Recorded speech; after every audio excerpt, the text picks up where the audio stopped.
Bismillahir-Rahmanir-Rahim.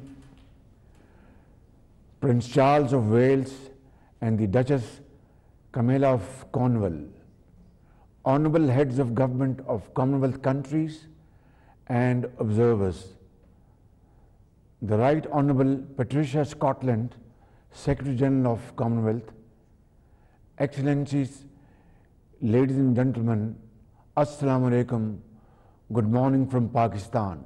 Although I am not able to be among you in person, it is my honour to address this august gathering of Commonwealth family. I would like to convey my felicitations and profound gratitude to President Paul Kagame, the government and people of Rwanda for hosting this meeting in the beautiful city of Kigali. As we unite here today to think about the future of our nations, I appreciate the impact such multilateral forums can create to implement our shared values and principles as per the Commonwealth Charter.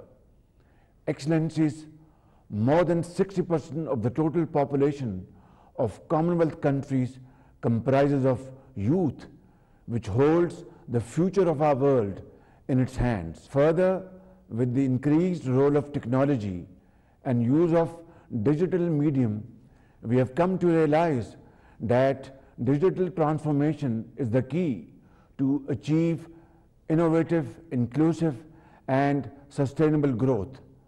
Therefore, I express my resolve to take such measures that can help in decreasing digital divide and promote literacy and skills to our youth in all forms of education and learning. With immense pride, I take this opportunity to announce that Pakistan has been given the honour to host the 10th Commonwealth Youth Ministers meeting at its federal capital, Islamabad, in January 2023. I invite Commonwealth Youth Ministers to visit Pakistan, explore the beauty and diversity of our beautiful country, and give us a chance to show our hospitality. We stand ready to contribute to the collective endeavours for development of Commonwealth youth. I thank you all.